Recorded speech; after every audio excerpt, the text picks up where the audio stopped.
is it not working?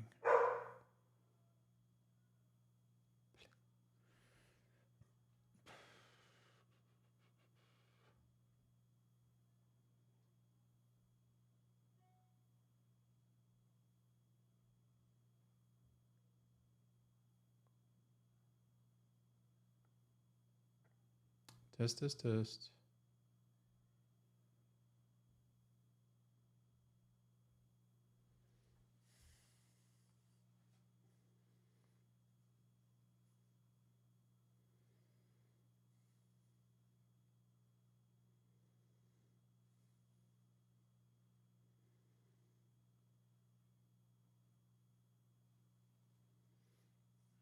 All right.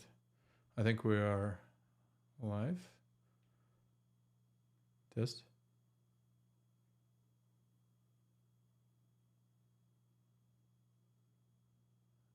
It's a little bit of a delay, but we will get there. All right. I think we are. Okay. I think we are live now. So welcome to Treasure Corals, and we're gonna do a little bit of a different type of YouTube video today. I'm gonna do a live update on one of my aquariums. This is the nano reef that I've set up yesterday. So this was empty just a day ago. I opened up the box. It took about just under a few minutes really to set up from dry box to what you see behind me, and I can answer some of the questions, especially if you are in the process of setting up a reef tank yourself. But first, let me just welcome you to today's show. My name is Dimitri, and I am an avid aquarium keeper. I have quite a few tanks that I've had over the past, I want to say 15 years. So I've been doing primarily saltwater and corals in the last, I want to say 12-ish years. Before that, I was doing probably another 10 years of just freshwater. And what you see here is my latest little setup that I've put together. So those of you who are not familiar with my YouTube channel, I primarily do weekly videos where I talk about my different reef aquariums. My biggest one is 7 feet long. So that's probably 2.5 meters for those of you who prefer the metric system. And I have been keeping those.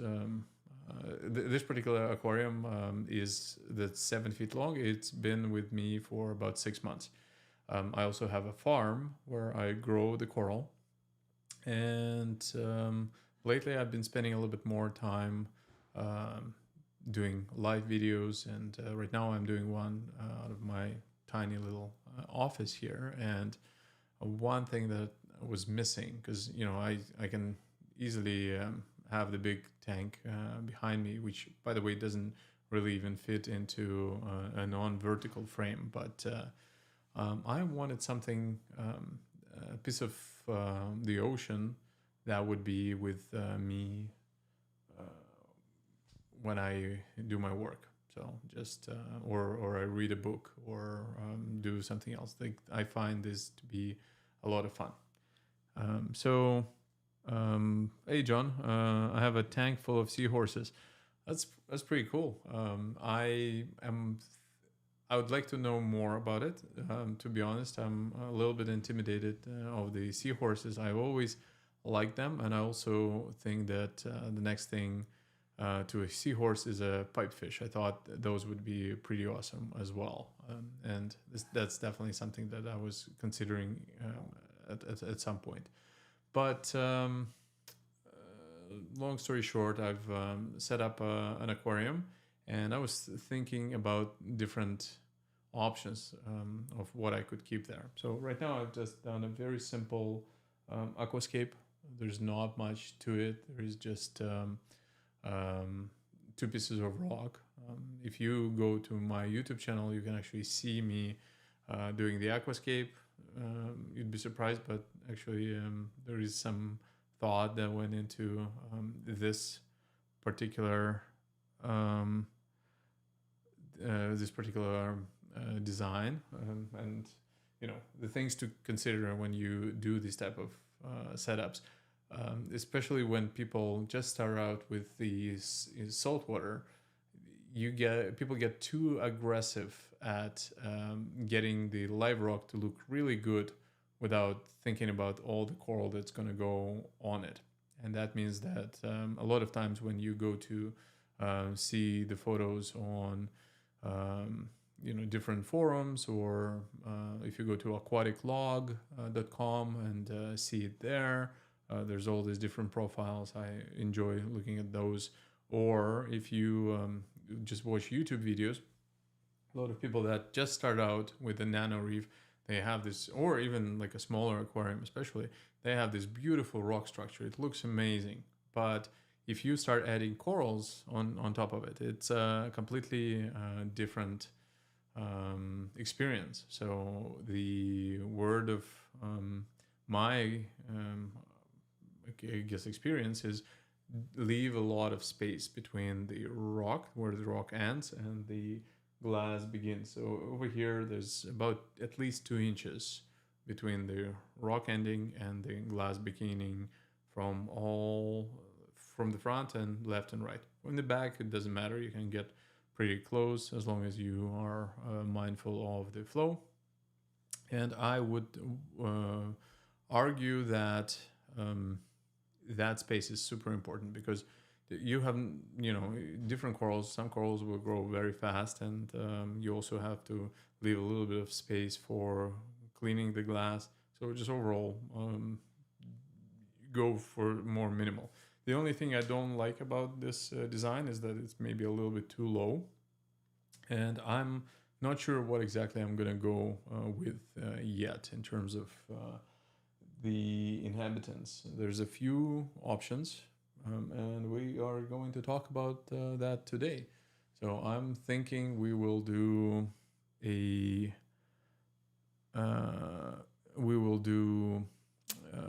maybe I'm gonna do zoas. So we'll talk about it in a second. But let me just first read the comments. John Seahorses, yeah, you had to get a license. Why do you need to get a license to get seahorses in Britain?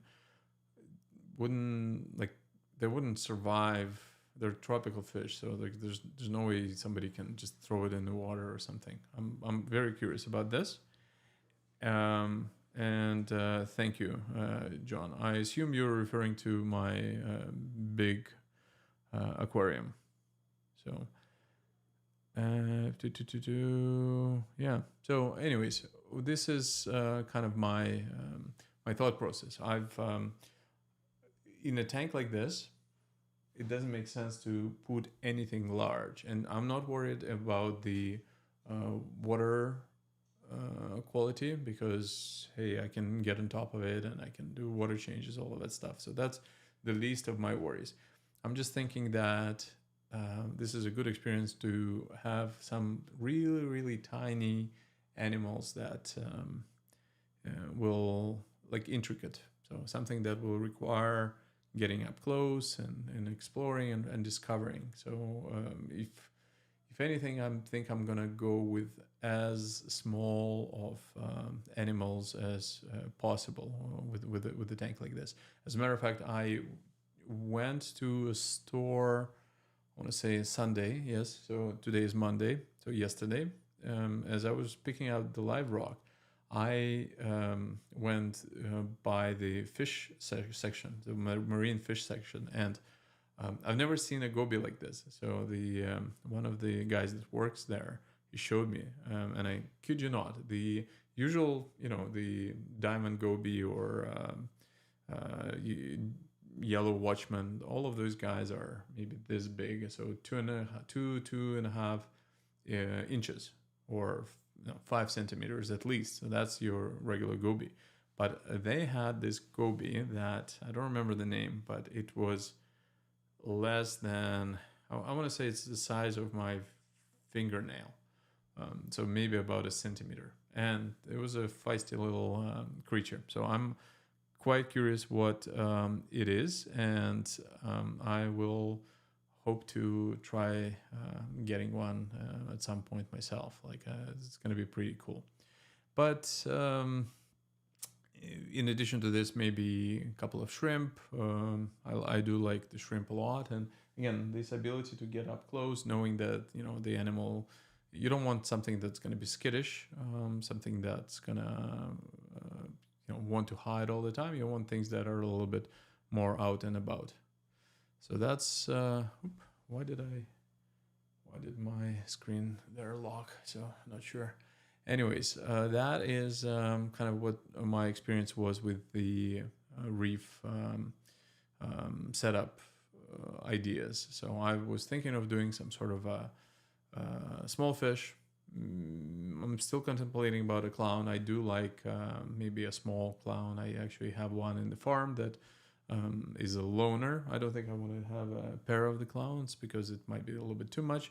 I'm thinking of maybe adding a neon goby. Those are pretty awesome. I have two different kinds to pick from. I have a neon goby and the yellow goby or gold goby. So one of them is gonna go in there. I'm also thinking of adding a some more invertebrates. So maybe a couple of red-legged crabs and blue-legged crabs as well.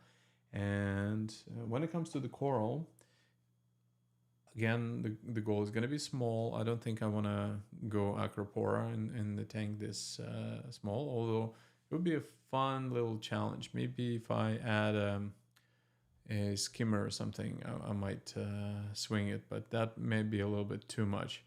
But I plan to add I think a couple of maybe some green polyps, maybe star polyps as well. The star polyps are going to be pretty awesome. And I'm thinking I'm going all zoas in this aquarium. I think this would be fun. I've never, in 15 years of keeping coral, I've never kept zoas. Can you believe that? And I think this would be my opportunity to try and play with some zoas in that aquarium. So that's kind of my thought process right now. In addition, I think I want to be as simple about this aquarium as possible. I don't want anything major. I don't want any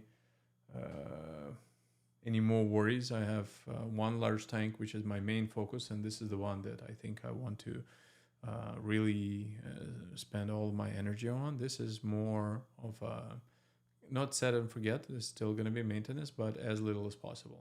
I don't plan to do any dosing on this aquarium. Hopefully, the water changes are going to suffice, but I'll do nice water changes, and I plan to just kind of have some fun with this reef tank and see where it takes me. So let me know.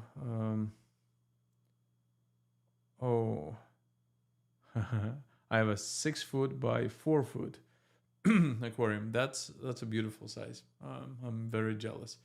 The front to back is the most important aspect of any reef aquarium, in my opinion. This has been kind of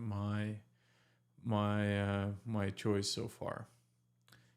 So that's it.